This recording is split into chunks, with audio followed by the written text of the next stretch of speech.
A'udzu billahi minasyaitonir rajim. Bismillahirrahmanirrahim. Assalamualaikum warahmatullahi wabarakatuh.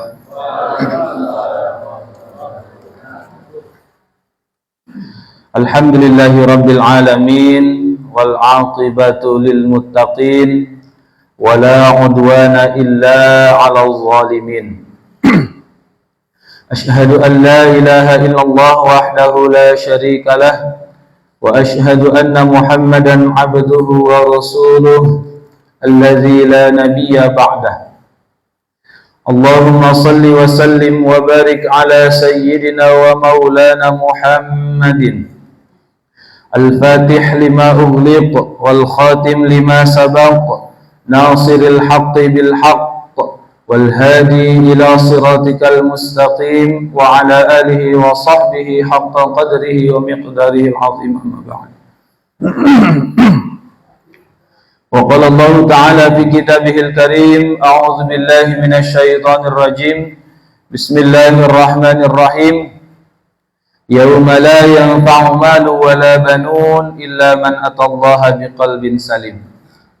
Wa qala Rasulullah sallallahu alaihi wasallam innallaha la yanzuru ila suwarikum wala ila amwalikum walakinallaha yanzuru ila qulubikum.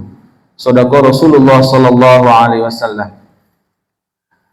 Puji dan syukur terlebih dahulu mari kita sama-sama panjatkan kehadirat Allah Subhanahu wa taala karena Allah telah melimpahkan rahmatnya kepada kita dan Allah mampukan langkah kita, Allah mudahkan langkah-langkah kita ke tempat ini dalam rangka taqarrub kepada Allah Subhanahu wa ta'ala.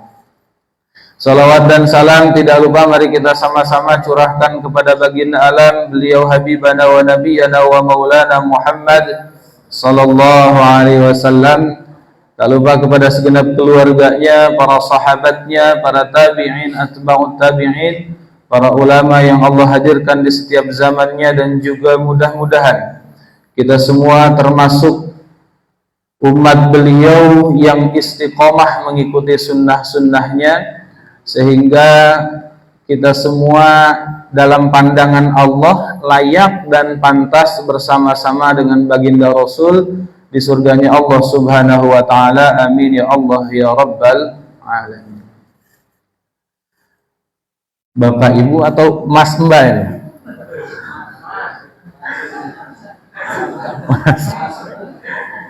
Soalnya saya lihat ini masih muda-muda semua ini. Ya, yang paling muda 40 tahun ada kelihatannya. Lebih ya Pak? Hadirin wal hadirat rahimakumullah, alhamdulillah memuji dan bersyukur kepada Allah karena Allah kumpulkan kita di tempat ini memulai kajian yang perdana. Mudah-mudahan kajian perdana ini memberikan kemanfaatan yang luas, manfaat yang luas kepada kita semua. Sebelum masuk pada materi, izinkan kami memperkenalkan diri terlebih dahulu.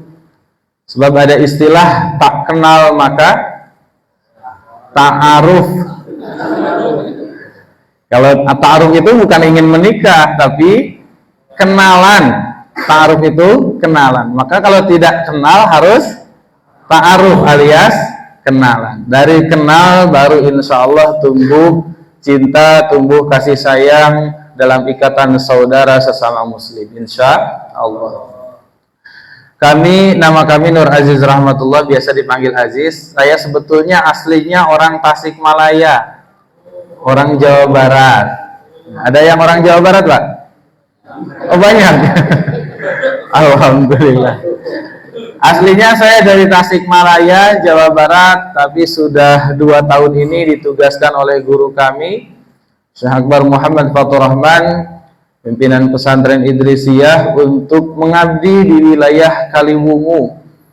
Dan alhamdulillah mengabdinya kami tidak sendiri, tapi disertakan juga dengan keluarga, anak istri, diperintahkan juga untuk sama-sama mengabdi di wilayah Kaliwungu. Jadi barangkali nanti ada Bapak Ibu yang bepergian ke daerah Kaliwungu, boleh silaturahim kepada kami dengan senang hati, insya Allah kami akan menerima. Hadirin wal hadirat rahimakumullah, berbahagia kita bisa hadir di tempat ini. Capek atau tidak gitu? Enggak ya? Kami itu diajarkan Bapak Ibu sekalian bahwa sebetulnya cara melepas lelah itu bukan dengan istirahat. Bisa jadi dengan istirahat itu capek kita secara fisik lelah, tapi lelah itu akan terus berlanjut kalau kita salah menyandarkan lelahnya diri kita. Maka cara istirahat terbaik itu adalah ketika ibadah, dan salah satunya ngaji. Kenapa? Karena di tempat pengajian ketika ibadah kita diingatkan kepada Allah, di situ kita diberi waktu yang luas untuk curhat kepada Allah. Kalau kita hari ini capek, adukan capek kita kepada Allah. Kalau kita sudah bisa mengadukan seluruh keluh kesah hidup kita kepada Allah, bukan hanya capeknya yang Allah hilangkan, tapi Allah berikan juga kekuatan. Jadi kalau berpikir ngaji sudah capek tambah capek, bukan. Ngaji itu bukan tambah capek, justru supaya hilang capek. Karena dengan ngaji kita dapat motivasi untuk selalu bersandar kepada Allah. Dan tidak ada yang bisa menyembuhkan capek kita, tidak ada yang bisa menuntaskan keluh kesah kita, tidak ada yang bisa memberikan solusi dari setiap permasalahan kita kecuali Allah. Di tempat pengajianlah kita diingatkan kepada Allah dan kita bersandar kepada Allah. Hilang capek kita, insya Allah. Lebih jauh daripada itu, Allah akan berikan kekuatan kepada kita. Amin ya Allah ya Rabbal alamin. Hadirin wal hadirat rahimakumullah, ini yang hadir di sini insya Allah sehat ya. Insya Allah. Secara fisik sehat? Hati kita sehat? Insya Allah. Sudah tahu cirinya hati yang sehat? Belum ya. Fisik kita itu sehat karena apa Pak? Salah satunya karena dirawat. Betul tidak? Kalau tidak dirawat, tidak mungkin fisik kita sehat. Begitupun juga dengan hati kita. Kalau hati kita ingin sehat, harus dirawat. Tapi cara merawat hati dengan cara merawat fisik beda. Kalau cara merawat fisik, Mbak biasanya dengan skincare ya Mbak? Bapak-bapak dengan apa? Olahraga dan lain sebagainya. Berbagai hal kita upayakan dalam rangka merawat fisik supaya sehat, supaya terlihat cerah, supaya terlihat seger terus. Diupayakan, tapi jarang di antara kita yang bersungguh-sungguh dalam merawat hati. Padahal sekuat apapun kita merawat fisik, fisik itu menuju ke sakit pada akhirnya. Betul atau betul? Ini saya berkaca kepada diri pribadi, 4-5 tahun yang lalu saya itu belum pakai kacamata Pak. Belum pakai kacamata, mata saya masih masih diberikan jelas kalau melihat itu. Tapi seiring berjalannya waktu, ternyata mata itu bukan semakin jelas, makin buram. Kalau dulu kita tuh badan kita kekar, tenaga kita kuat, hari ini masih sekekar dulu atau tidak? Saya tanya yang sepuh-sepuh deh. Coba, tenaga kita masih seperti dulu, kuat atau tidak? Menuju semakin lama semakin bertambah umur kita, semakin kuat atau semakin lemah? Semakin lemah. Tapi aneh, sudah tahu semakin lemah, tapi kita terus-terusan berjuang, habis-habisan merawat fisik kita, lupa merawat hati kita. Padahal fisik kita jelas-jelas akan habis, tersisa tulang belulang akan menjadi makanan cacing ujungnya. Tapi yang akan berujung pada makanan cacing begitu kita merawat dengan sungguh-sungguh. Sedangkan hati kita yang kita bawa pulang kepada Allah tidak pernah kita rawat. Padahal hati itu adalah tempat Allah memandang kita. Nah, fisik kita semakin lama, kenapa bukan semakin sehat? Itu Allah seperti mau bilang begini, Pak. Kamu itu tidak perlu merawat habis-habisan fisikmu sampai kamu melupakan hatimu. Fisikmu itu akan berujung, akan habis, tapi hatimu akan kembali kepadaku. Dan aku akan melihat hatimu ketika kembali kepadaku, bagaimana kondisinya. Kalau dirawat dalam kondisi yang baik, maka itulah keselamatan. Maka dalam satu surah Allah berfirman, yauma la yanfa'u malun wa la banun illa man atallaha biqalbin salim. Pada hari di mana kita dihisab oleh Allah Subhanahu wa taala, tidak akan ada yang memberikan manfaat apapun kepada kita kecuali kalau kita pulang kepada Allah biqalbin salim, memiliki hati yang salim. Salim itu apa? Terawat, baik, sehat, selamat. Jadi yang akan dibawa pulang kepada Allah itu bukan fisik kita yang selama ini kita rawat habis-habisan, tapi yang akan kita bawa pulang kepada Allah itu apa? Hati kita. Dan Allah akan memandang kepada kita tergantung hati kita. Dalam satu hadis baginda Rasul bersabda, innallaha la yanzuru ila suwarikum wala ila amwalikum walakinnallaha yanzuru ila qulubikum. Sesungguhnya Allah menilai kita, memandang kita itu bukan karena ganteng atau tidak gantengnya, Pak. Makanya yang ganteng jangan terlalu pede. Bukan karena cantik atau tidaknya, Bu, Mbak. Bukan juga karena kaya atau miskin. Allah itu sama sekali tidak memandang itu.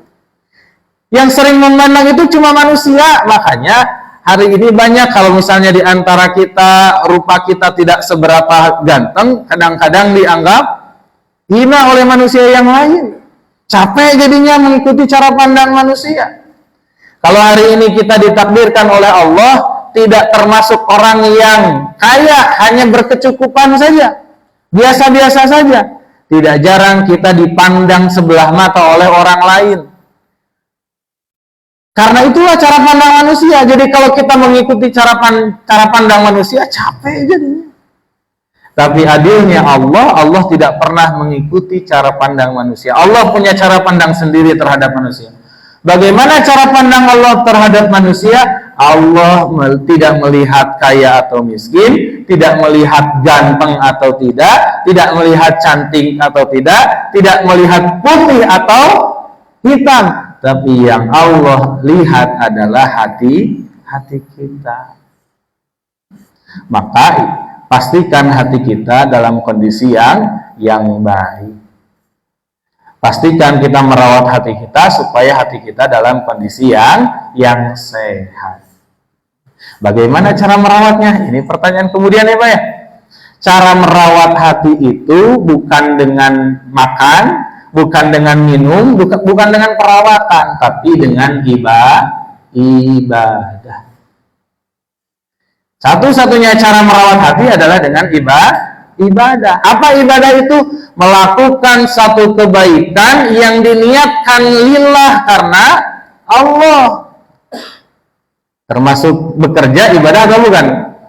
Belum tentu. Tergantung apa? Niatnya. Saya tanya, Mbak, Mas, Bapak, Ibu, bekerja yang diniatkan di dalam hati apa? Mencari ridho Allah atau mencari gaji? Mencari gaji atau mencari ridho Allah? Tujuan bekerjanya ingin kaya atau ingin mendapat ridho Allah? Jujur ya di masjid ya. Jadi kalau tujuan kita kaya, tujuan kita hanya sebatas ingin kaya, tujuan kita hanya sebatas ingin mendapatkan gaji, bukan karena Allah, ibadah bukan. Ibadah itu setiap kebaikan yang niatnya lillah karena Allah, mencari ridho Allah, tujuannya untuk mendekatkan diri kepada Allah. Bekerja kita bisa jadi ibadah kalau niatnya lillah karena Allah. Kalau sudah niat karena Allah berarti tidak usah mengharapkan gaji, bukan. Urusan mengharapkan gaji itu urusan hak dan kewajiban sesama manusia. Urusan kita dengan Allah kalau ingin ibadah, jadikan kerja kita niatnya bukan ingin memperkaya diri, tapi niat meraih ridho Allah, jadi ibadah. Maka besok-besok kalau kita kerja, perbaiki niat kita. Jangan sampai kita kerja itu hanya sebatas ingin mendapatkan salary, hanya sebatas ingin mendapatkan gaji. Rugi kalau hanya kita bekerja sebatas ingin mendapatkan gaji. Kenapa rugi? Sudah gajinya tidak seberapa. Betul atau betul? Betul atau betul? Nah, yang betul berarti yang tidak seberapa ya. Kalau saya Pak, alhamdulillah gaji saya 5 koma. Tanggal 5 itu sudah koma. Jadi sudah koma, sudah tidak ada angkanya lagi, sudah koma saja. Nah, kembali, jadi niat kita bekerja lillah karena Allah, maka itu jadi ibadah. Dan ketika kita sudah niatkan jadi ibadah, maka bekerja kita pun akan jadi nutrisi untuk hati kita. Sedekah ibadah bukan? Ibadah bukan? Belum tentu. Ada orang yang sedekah rajin, tapi niatnya hanya sebatas ingin apa? Ria, ingin dipuji. Mengharap Allah atau mengharap manusia? Mengharap manusia. Kalau sedekahnya hanya sebatas mengharap manusia, mengharap dipuji, bukan karena Allah, berarti ibadah bukan sedekahnya. Bukan. Maka kata Kanjeng Rasul, beliau pernah bersabda dalam satu hadis ini dimuat dalam kitab Ta'limul Muta'alim.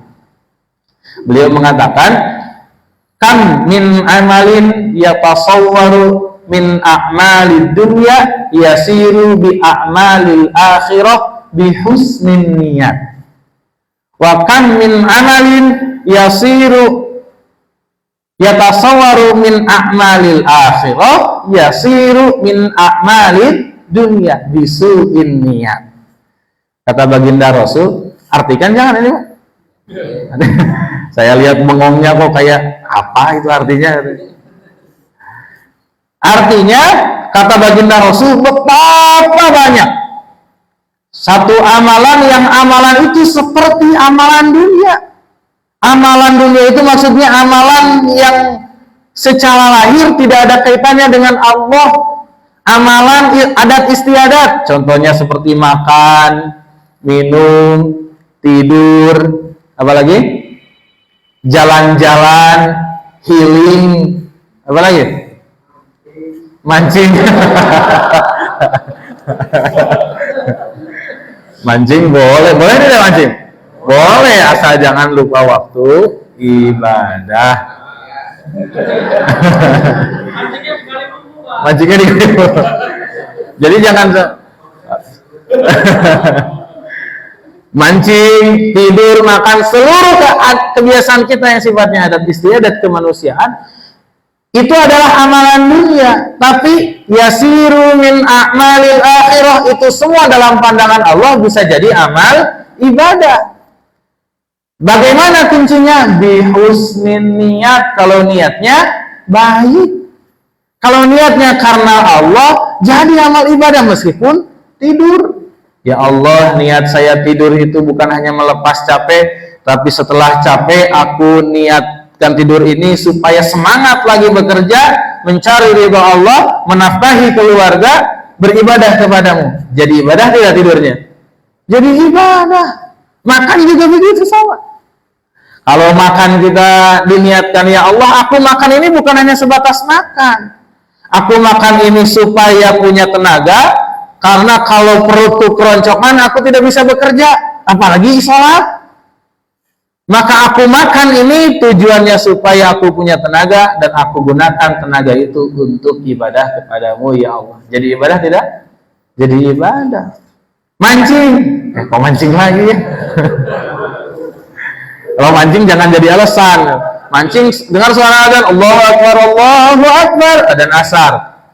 Saya niat mancing itu untuk menghibur diri supaya tidak jenuh, nanti semangat lagi ibadah. Tapi asarnya ditinggalkan, wah itu sudah salah kaprah itu. Boleh mancing tapi harus tahu waktu.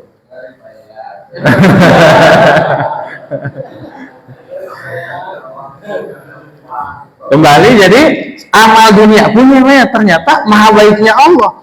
Amalan dunia pun ternyata bisa jadi amal ibadah. Tapi sebaliknya, kan min amalin yatasawwaru bi a'malil akhirah yasiru min a'malid dunya bisu'innya. Betapa banyak kata baginda Rasul, betapa banyak amalan yang seperti amal ibadah. Tapi amal ibadah itu hanya sebatas jadi amal dunia, alias tidak jadi ibadah dalam pandangan Allah. Kenapa sebabnya? Bisu'innya. Sedekah karena ingin dipuji, datang ke masjid, rajin ngaji supaya disebut orang alim, rajin sholat berjamaah tidak pernah ketinggalan, di dalam hati ada niat supaya disebut orang soleh. Karena manusia atau karena Allah? Karena manusia. Sholatnya, sedekahnya, ngajinya tidak jadi amal ibadah karena niatnya buruk. Na'udzubillahi min dzalik. Nah, ibadah itulah yang menjadi cara kita untuk merawat hati. Kalau hati kita sudah sehat, maka ibadah yang kita lakukan akan terasa nikmat. Seperti fisik kita. Fisik kita kalau sedang sehat, makan itu nikmat atau tidak, Pak? Wah, bukan main nikmat itu. Coba dikasih sakit sedikit, tidak usah kanker lah, ya. Sakitnya cukup saja sariawan. Enak makan tidak, Bu? Wah, makan sedikit perih. Jadi bukti ternyata secara fisik saja kenikmatan makanan itu akan didapatkan kalau kitanya sehat. Di rumah sakit saya lihat beberapa kali kita menengok orang yang sedang di rumah sakit, dibawakan buah-buahan lengkap, dibawakan roti, dibawakan apa lagi, Pak? Nasi padang. Nasi padang itu nggak tahu buat yang sakit atau buat yang jaga sakit itu, Pak. Tapi ternyata orang yang sakit diberikan apapun tidak pernah mereka merasakan nikmat. Begitupun juga yang kita rasakan. Kenapa tidak nikmat? Karena kitanya sakit. Tapi kalau kita sehat, wah, tidak usah buah-buahan, cukup makan di pinggir sawah dengan ikan asin ditambah sambal. Itu nikmat tidak, Pak? Nikmat. Habis mancing, tuh kan, habis mancing lagi, Pak. Jadi makanan yang sederhana pun akan terasa nikmat kalau kita sehat. Begitupun juga dengan hati kita. Kalau hati kita sehat, ibadah kita akan terasa nikmat. Pertanyaannya, Bu, ibadah yang kita lakukan selama ini sudah terasa nikmat atau belum? Nggak jawab. Kenapa? Tersinggung? Pak, ibadah yang kita lakukan selama ini sudah terasa nikmat atau belum? Belum.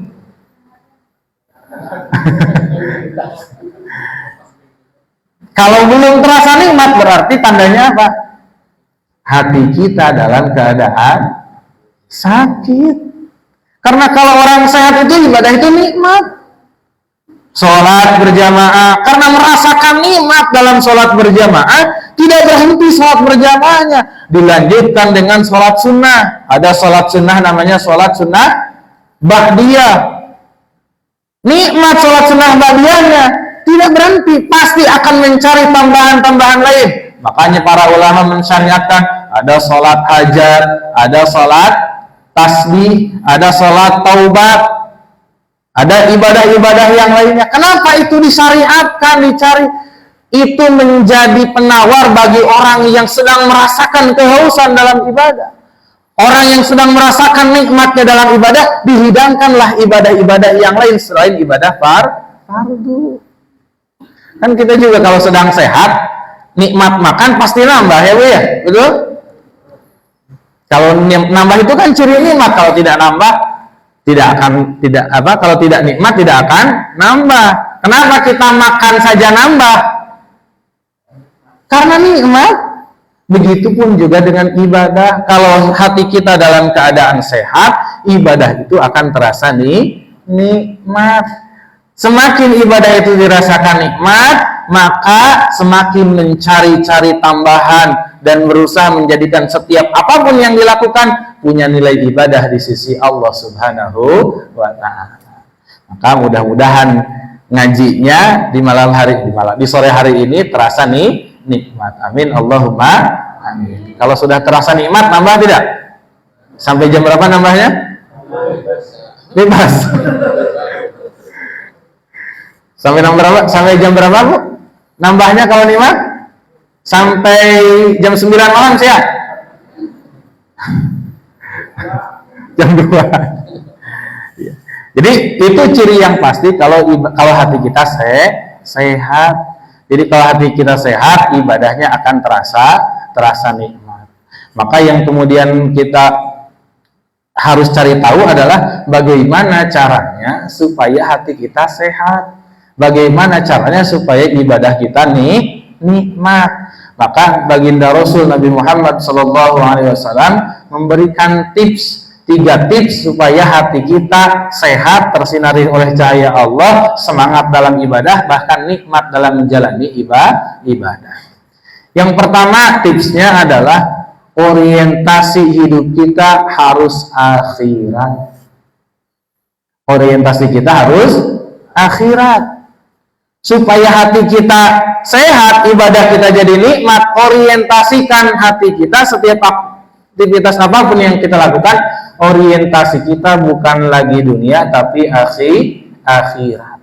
Bekerja untuk akhirat, sholat untuk akhirat, tidur untuk akhirat, minum untuk akhirat, jalan-jalan pun untuk akhirat. Kalau orientasi sudah akhirat, maka semakin lama insya Allah akan berikan kenikmatan dalam ibadah kita. Tips yang kedua, kata baginda Rasul, hati-hati terhadap tipuan dunia. Kenapa harus hati-hati? Sebab dunia ini adalah darul fitan, tempatnya ujian. Karena tempatnya ujian, maka harus hati-hati. Sebab kalau tidak hati-hati, kita salah dalam melangkah, maka akan berakibat sampai ke akhirat. Maka harus hati-hati terhadap tipuan dunia. Dalam satu surah, satu ayat, Allah Subhanahu wa Ta'ala berfirman, "Wa mal hayatud dunya illa mata'ul ghurur." Tidaklah kenikmatan dunia itu dibaliknya adalah tipuan, dibaliknya ada kenikmatan yang mengandung tipuan. Jadi kenikmatan dunia itu nikmat memang, tapi dibalik kenikmatan itu ada tipuan. Satu bukti sederhana yang bisa membuktikan bahwa sesungguhnya dunia itu penuh dengan tipuan. Bapak Ibu sekalian, sampai dengan detik ini mungkin saya enggak tahu bapak-bapak sama atau tidak. Selama ini kita selalu berharap ingin jadi orang yang kaya, betul atau tidak? Betul? Seumpama, Pak, hari ini manajer memberikan kita uang 10 juta. 10 jutanya mau dipakai untuk apa, Pak?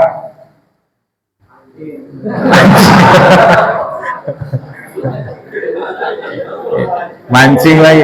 Kalau sudah cinta itu memang dikorbankan untuk apapun yang kita cinta, ya Pak ya? Bu, Mbak, kalau seandainya kita diberikan uang oleh manajer, jumlahnya tidak banyak, 10 juta saja, untuk apa kira-kira? Untuk apa? Ada yang berpikir untuk shopping, beli baju baru, check out keranjang kuning. Bapak-bapak mungkin terpikir untuk DP motor baru, beli tanah dan lain sebagainya. Berandai-andai punya uang 10 juta, berpikirnya tuh kemana-mana. Terhadap sedekah, ingat tidak? Tidak. Karena uangnya juga nggak ada ya Pak ya.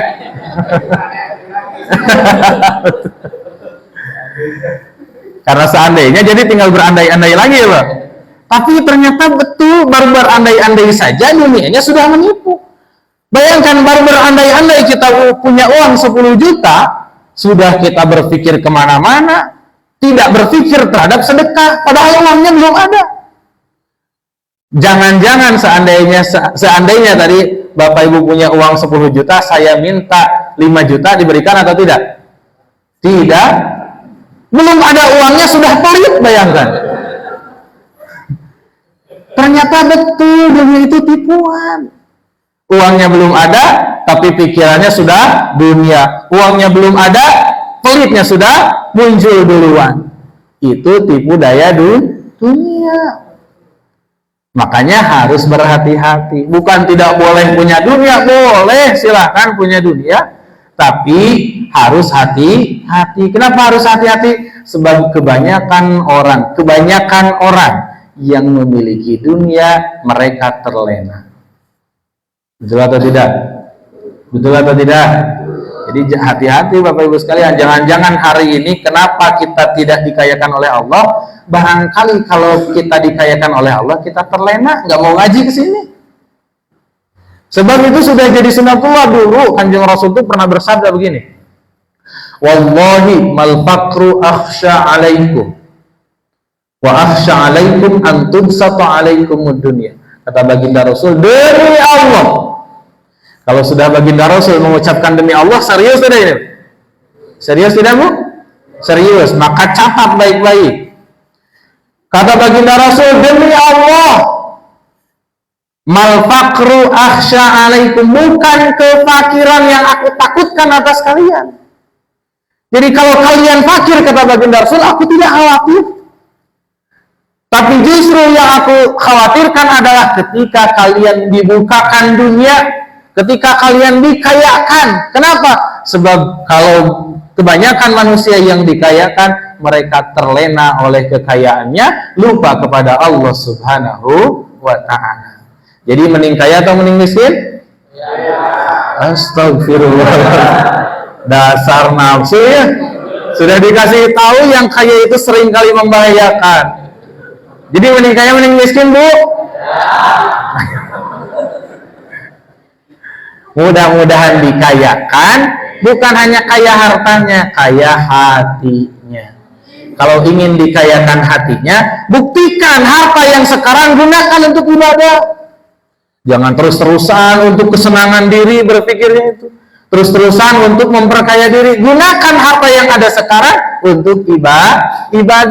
Kalau kita sudah amanah dengan harta yang Allah titipkan sekarang, bisa jadi Allah menyampaikan kepada kita, kamu diberikan harta sedikit, amanah, aku tambahkan. Amanah lagi, aku tambahkan lagi.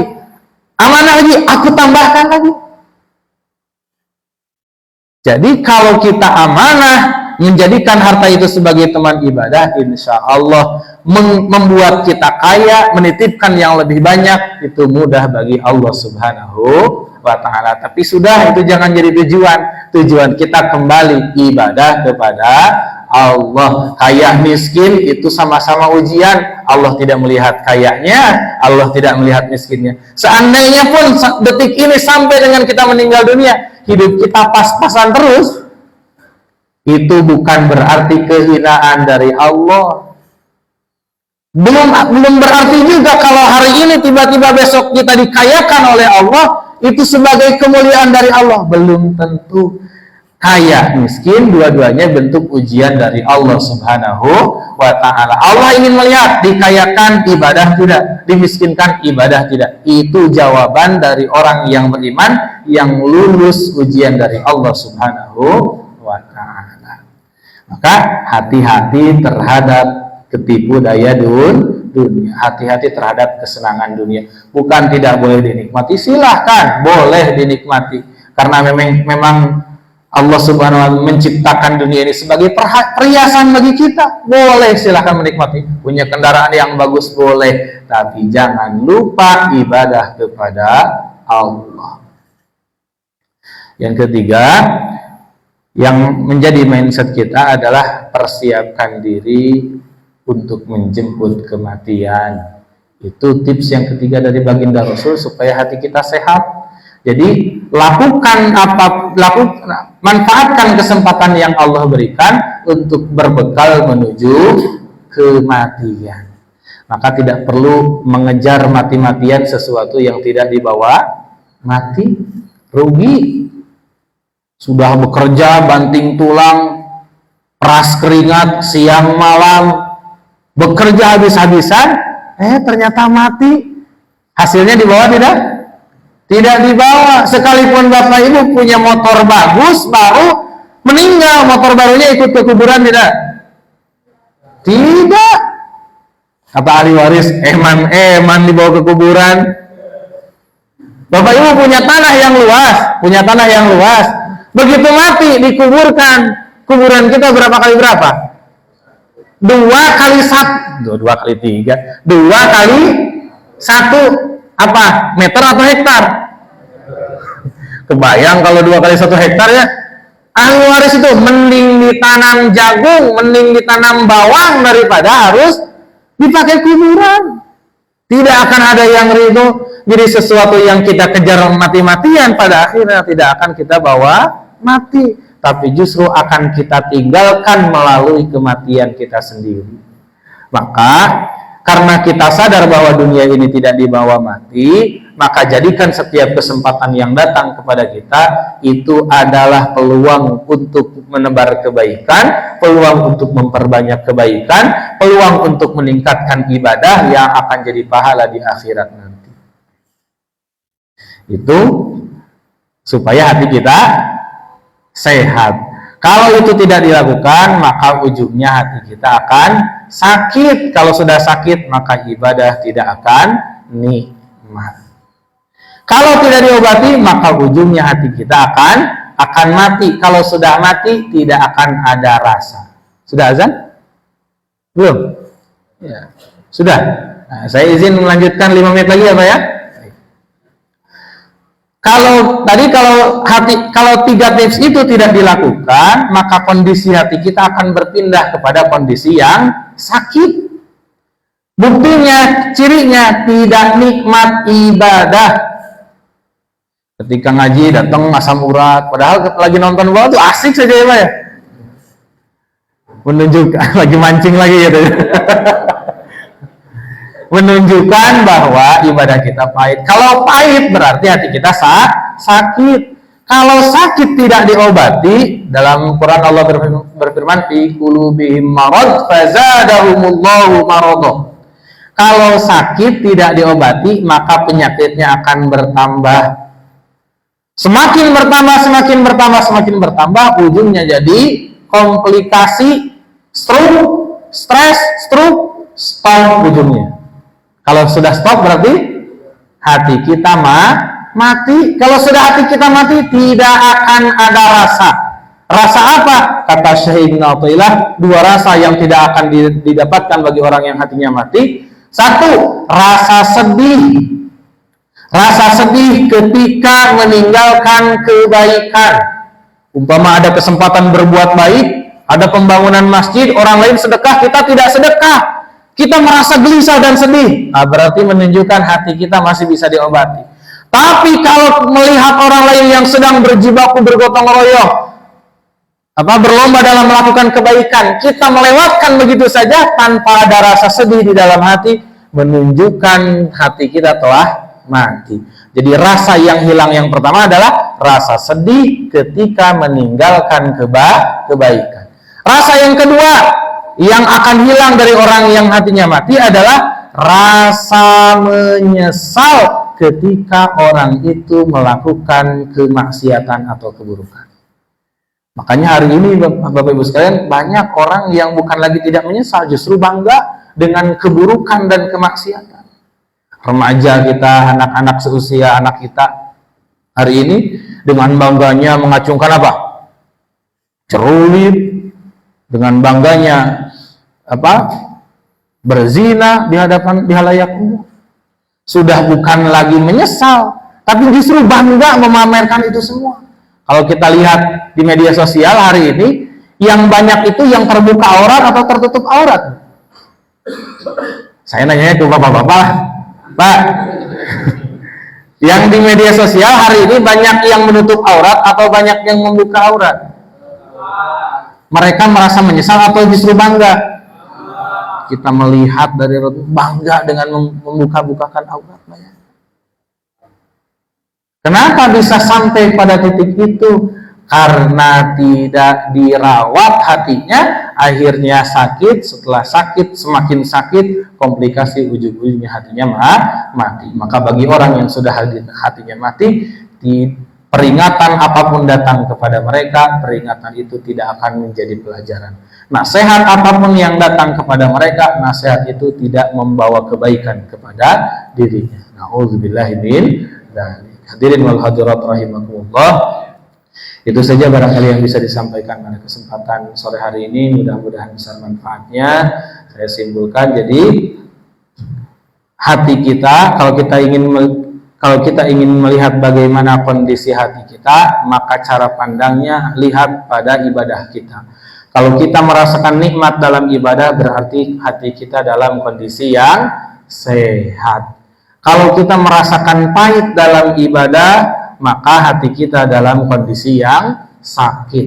Kalau semakin tidak dirawat, sakitnya akan bertambah, ujung-ujungnya tidak akan ada lagi keinginan untuk berbuat baik. Kalau sudah pada titik itu, maka jatuhlah hati kita kepada hati yang mati. Mudah-mudahan Allah lembutkan hati kita, Allah mampukan hati kita untuk senantiasa mengobati hati kita, merawat hati kita, dan pada akhirnya hati kita berangsur-angsur semakin sehat dan menemukan nikmat dalam beribadah. Amin Allahumma amin. Itu saja yang bisa disampaikan, mudah-mudahan besar manfaatnya.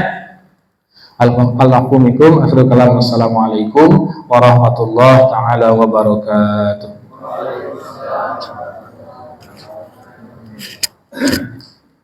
Ada tanya jawab atau enggak? Habis maghrib, kalau ada yang mau bertanya, mungkin habis maghrib ya. Oh, boleh. Intinya tidak mengikat sih.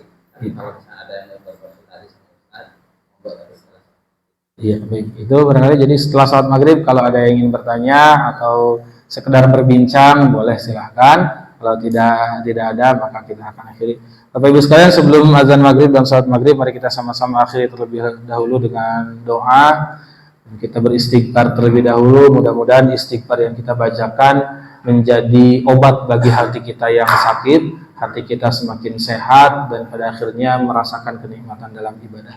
Mari kita pejamkan kedua mata kita tundukkan kepala kita, khudhu wa tadzallul di hadapan Allah, merendah serendah-rendahnya di hadapan Allah. Bapak Ibu sekalian, Allah hari ini, detik ini melihat kepada hati kita. Di hadapan Allah kita tidak bisa berpura-pura soleh. Di hadapan Allah kita tidak bisa berpura-pura baik. Di hadapan Allah kita tidak bisa berpura-pura mulia. Allah tahu cacatnya hati kita. Allah tahu busuknya hati kita. Allah tahu kekurangan dari setiap ibadah kita. Maka tidak ada cara lain kecuali kita mohon ampun kepada Allah. Tidak ada alasan untuk kita tidak mohon ampun kepada Allah Subhanahu wa ta'ala. Allah berjanji, barang siapa hambaku datang kepadaku, meskipun hamba itu dosanya memenuhi langit dan bumi, tapi kalau dia merasa butuh terhadap ampunanku, bersungguh-sungguh memohon ampun kepadaku, niscaya aku akan ampuni seluruhnya tanpa terkecuali. Bapak Ibu sekalian, bisa jadi dari mulai balik sampai detik ini kita lupa kepada Allah. Yang terus kita ingat hanyalah urusan dunia, dan itu adalah dosa dalam pandangan Allah. Allah tidak suka kalau ada hamba yang melupakan Allah. Allah benci kepada hamba yang terus-menerus mengingat dunia, lupa kepada Allah.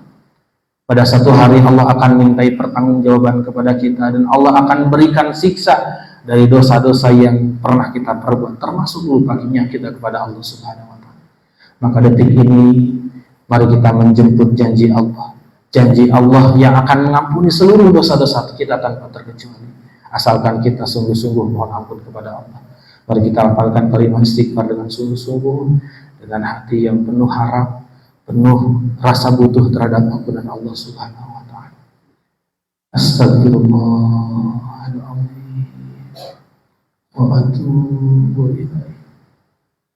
Astagfirullahaladzim wa atubu ilaih. Astaghfirullahaladzim wa atubu ilaih. Astagfirullahaladzim. Bapak Ibu sekalian, istighfar kita singkat, baru sebatas belajar. Tapi mudah-mudahan Allah mengampuni seluruh dosa-dosa kita. Mari kita angkat kedua tangan kita berdoa kepada Allah. Allahumma salli wa sallim wa barik ala sayyidina wa habibina wa syafiina wa karimina wa maulana Muhammad wa sallim wa radiyallahu tabaraka wa ta'ala an kulli sahabati rasulillahi ajma'in. Allahumma ij'alna hadiyin al-mahdiyyin ghayra dhalin wa la mudillin barrun rahim jawadun karim. Allahumma aftah lana wa ladaina futuhal anbiya wal awliya wa syuhada wa salihin bijudika wa karamika bi rahmatika ya arhamar rahimin. Allahumma tahhir qulubana, Allahumma nawwir qulubana, Allahumma tsabbit qulubana ala dinika ya Allah ya arhamar rahim. Ya Allah, karuniakanlah kepada kami hati yang sehat, hati yang bisa merasakan nikmatnya ibadah kepadamu, hati yang bisa merasakan betapa dekatnya dirimu, hati yang bisa merasakan betapa besarnya karuniamu ya Allah. Ya Allah, berikanlah kepada kami kemampuan untuk selalu taat kepadamu ya Allah. Allahumma khtimna bihusnil khatimah wa la takhtimna ya Allah illa bihusnil khatimah. Ya Allah, kami yakin suatu saat kami akan kembali kepadamu. Jadikan mati kami, jadikan kembali kami adalah kembali yang husnul khatimah. Ya Allah, jauhkan kematian kami dari kematian yang su'ul khatimah, kematian di tempat maksiat, mati dalam keadaan sedang bermaksiat. Jauhkan kami dari kematian yang su'ul khatimah. Rabbana hab lana min azwajina wa dhurriyyatina qurrata a'yun waj'alna lil muttaqina imama. Rabbana atina fid dunya hasanah wa fil akhirati hasanah wa qina adzabannar. Ya Allah ya Rabb, kami sadar kami butuh karuniamu di dunia ini, maka berikanlah hasanah kebaikan dunia kepada kami. Dan satu saat kami akan kembali kepadamu, masuk kepada negeri akhirat. Berikanlah kebaikan akhirat kepada kami. Jauhkan kami dari siksa api neraka-Mu yang memedihkan kami ya Allah. Subhana rabbika rabbil izzati amma yasifun wa salamun alal mursalin walhamdulillahi rabbil alamin. Nas'aluka al-ijabah. Al-Fatihah. A'udzu billahi minasyaitonir rajim. Bismillahirrahmanirrahim. Alhamdulillahi rabbil alamin arrahmanir rahim maliki yaumiddin iyyaka na'budu wa iyyaka nasta'in ihdinas siratal mustaqim siratal ladzina an'amta 'alaihim ghairil maghdubi 'alaihim waladdallin. Amin. Wal hadirat rahimakumullah. Demikian kurang lebihnya kami mohon maaf, yang benar datangnya dari Allah dan Rasulnya. Adapun kesalahan, kealpaan itu murni dari kekhilafan, kelemahan diri pribadi. Mudah-mudahan Allah mengampuni. Saya ulangi, akhirul kalam. Wassalamualaikum warahmatullahi wabarakatuh.